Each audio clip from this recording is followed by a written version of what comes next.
ya queda otra vez bien disturbado el residentes aliparte na Calelar Moret enfrente del Ledesma Drive después un incidente de tiro el ya ocurri pasada alas 4 ayer tarde. El biktima, un motorista, nombrado como si Kehanger Adong Abdurasa, 30 años de edad.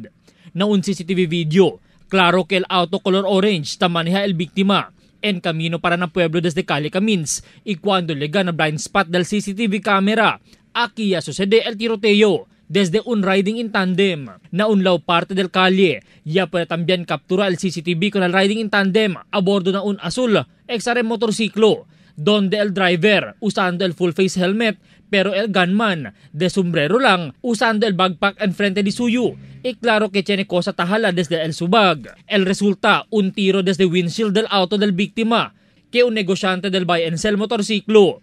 Un tupada también el yatupa na desde ventana, pero por suerte, no hay con este tupa bala ni uno, sino el mga debris del espejo del ventana el yatupa na desde mga mano. Enseguida se eleva con el víctima na un hospital para el follow-up check-up mientras ya causa también bien largo tráfico na Calle Calelar el incidente.